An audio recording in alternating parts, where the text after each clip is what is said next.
Hello students. देखिए, आज हम एक क्वेश्चन पेपर के बारे में डिस्कस करेंगे एमडी यूनिवर्सिटी का बीए फर्स्ट ईयर का। वैसे देखो, एनईपी आ गई है और एनईपी के आने के बाद क्या है, कुछ सिलेबस चेंज हुआ है, लेकिन ज़्यादातर क्या है, कुछ लेसन कम किए हैं और सारी चीज़ें सेम ही हैं। तो हम जो पहले क्वेश्चन पेपर आए थे उनके बारे में डिस्कस करेंगे। तो ये क्वेश्चन पेपर आपका आया हुआ है मार्च 2021 में, फर्स्ट सेमेस्टर का।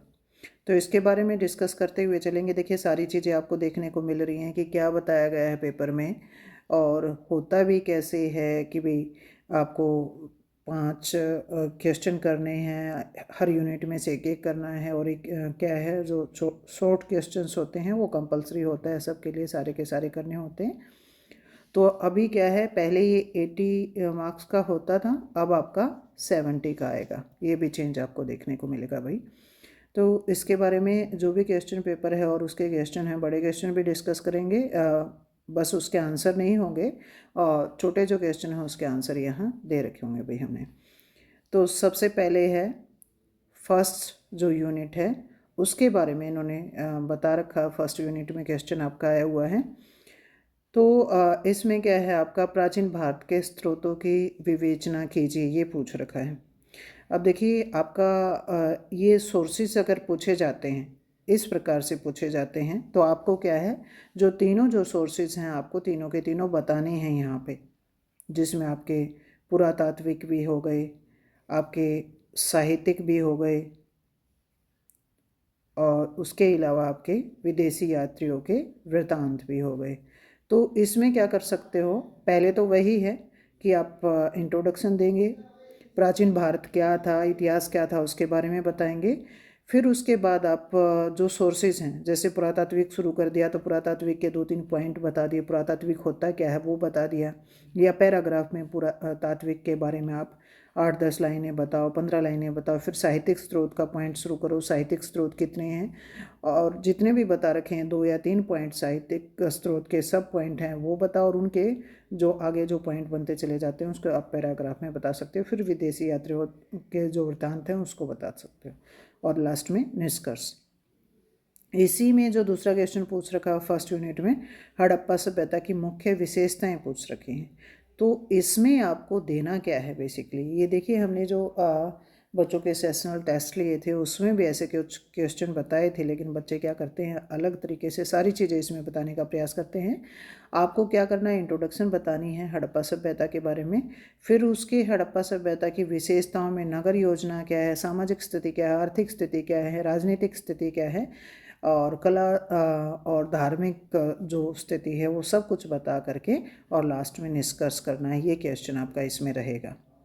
तो दोनों ही क्वेश्चन आसान हैं जो हमने करवा रखे हैं, और सही भी हैं, आप कोई भी एक इनमें से कर सकते हो। फिर दूसरी यूनिट में क्वेश्चन आए हुए हैं, वैदिक सभ्यता की विशेषताएं बताइए। अब यहाँ भी देखिए, जैसे ऊपर आपका सोर्सेज का है, साहित्यिक स्रोत अलग से या पुरातात्विक स्रोत अलग से भी आ सकते हैं बड़े क्वेश्चन में। ऐसे ही आपका ऋग्वैदिक काल की विशेषताएं बताइए या उत्तर वैदिक काल की विशेषताएं बताइए, ऐसा आ सकता है। और अकेला वैदिक काल की विशेषताएं, इसका मतलब क्या है, ऋग्वैदिक काल और उत्तर वैदिक काल की विशेषताएं आप इकट्ठा करके भी बता सकते हो। तो इसमें क्या है, उनकी सामाजिक स्थिति कैसी थी, आर्थिक स्थिति कैसी थी, और राजनीतिक स्थिति कैसी थी, वो सारी विशेषताएं करके इकट्ठा बताते हुए आप वैदिक सभ्यता का बताएंगे, और स्टार्टिंग में इंट्रोडक्शन और लास्ट में निष्कर्ष रहेगा। फिर है भगवान बुद्ध के जीवन और शिक्षाओं से रिलेटेड क्वेश्चन आपका पूछ रखा है। तो इसमें उनका जीवन परिचय बताना है आपको, उनकी शिक्षाएं जो हैं वो बतानी है, और लास्ट में निष्कर्ष। इस क्वेश्चन को आराम से आप जितने भी पॉइंट बता रखे हैं सारे इसमें आप डिस्कस कर सकते हो। तो हमारे 2 यूनिट हो गई। अब देखिए, हर यूनिट में से एक एक क्वेश्चन आपको करना है। जो थर्ड यूनिट है उसके बारे में डिस्कस करेंगे। चंद्रगुप्त मौर्य का शासन प्रबंध और उसकी विशेषताएं पूछ रखी हैं। अब आपका ये चंद्रगुप्त मौर्य का पूछें या मौर्य काल का शासन प्रबंध पूछें, तो एक ही बात है। तो हमने बताया कि थर्ड यूनिट में आपकी ये थर्ड यूनिट में नहीं है, अब क्या है सिलेबस में आपका ये सेकंड यूनिट में ही पड़ता है। तो इसमें मौर्य काल का इंट्रोडक्शन आप दोगे, कौन कौन से प्रमुख शासक थे वो आप बताओगे इंट्रोडक्शन में ही, और फिर चंद्रगुप्त मौर्य कैसे सत्ता संभाली, क्या था, वो सारा चीज़ें बता करके एक पॉइंट में। और फिर इनका शासन प्रबंध, केंद्रीय शासन प्रबंध, प्रांतीय, और फिर जिलों का, फिर गाँव का कैसा है, मंत्री परिषद कैसी है, वो सारी चीज़ें आप इसमें बताओगे भी, जो विशेषताएँ प्रशासन की हैं वो सारी इसमें। तो उसके बाद हम डिस्कस करते हैं। अब देखिए आपका थर्ड यूनिट में क्या है, अब कुषाण काल का है, गुप्त काल का है, हर्षवर्धना का है, तुर्कों के आक्रमण हैं, और जो त्रिपक्षीय संघर्ष हैं वो कुछ ऐसे रहे हैं, तो उसमें भी जो क्वेश्चन आपके बता रखे हैं वो कर सकते हो आप। अब यहाँ देखिएगा नेक्स्ट क्वेश्चन जो है थर्ड यूनिट का, वो पूछ क्या रखा है या बता क्या रखा है, तो उसके बारे में हम यहाँ डिस्कस करेंगे। अब थर्ड क्वेश्चन में है क्या कि महमूद गजनी के भारत पर प्रमुख जो आक्रमण हुए थे उनके बारे में बताना है। तो महमूद गजनी 17 आक्रमण जो किए हैं, पहले तो आप इंट्रोडक्शन बताओगे महमूद गजनी के बारे में, और फिर आगे क्या करोगे, सारी चीज़ें उनकी बताते हुए चलोगे भाई, ठीक है। तो ये आपका इसमें से रहेगा कि महमूद गजनी क्या है, उसके जो 17 आक्रमण हैं वो बताओगे, कैसे उसने सफलता प्राप्त की, थोड़ा सा वो बता करके, और फिर आप आगे इसके बढ़ जाओगे भाई। तो हमारे जो क्वेश्चन हैं उनके बारे में हम डिस्कस करते हुए यहाँ चल रहे हैं भाई। तो आपकी बात करें, हमने फर्स्ट यूनिट कर ली डिस्कस, सेकंड यूनिट कर ली, और थर्ड यूनिट में जो क्वेश्चन हैं वो भी आपके हो गए हैं।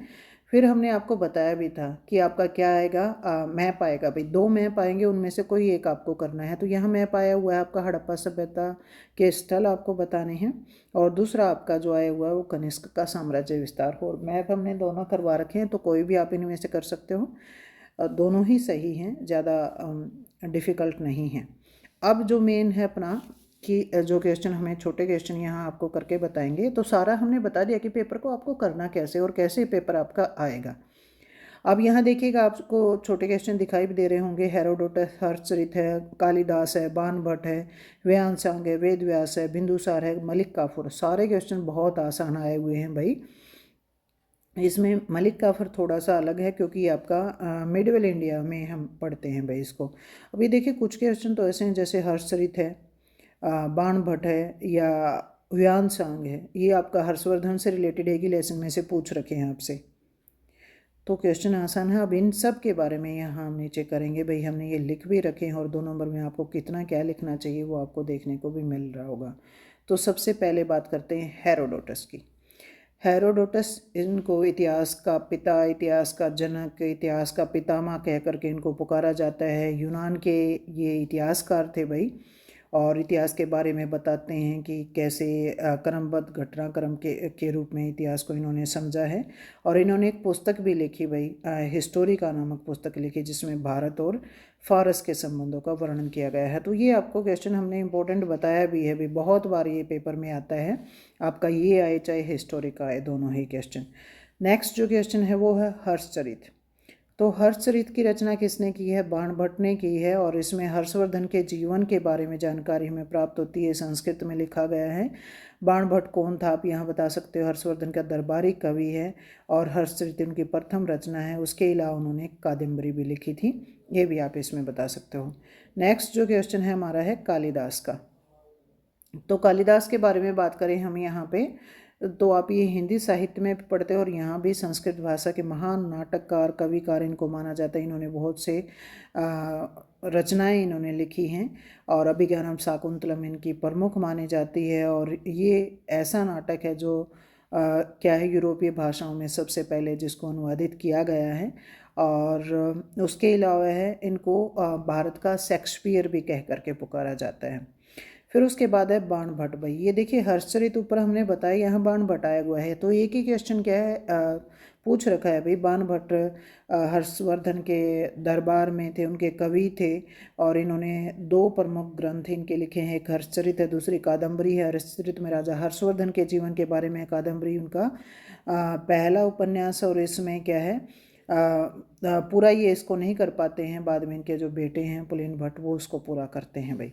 उसके बाद नेक्स्ट जो क्वेश्चन है हमारा है वो हुएनसांग का। तो हुएनसांग कौन था, ये आपका कई बार ये चीज़ भी आ जाती है भाई। तो हुएनसांग जिसे जुआन जेंग के नाम से भी जाना जाता है, चीनी यात्री है, भारत में आता है, बौद्ध धर्म के बारे में शिक्षा दीक्षा ग्रहण करता है, और हर्षवर्धन के दरबार में भी ये रहता है, और 16 साल तक ये भारत में रहा था भाई।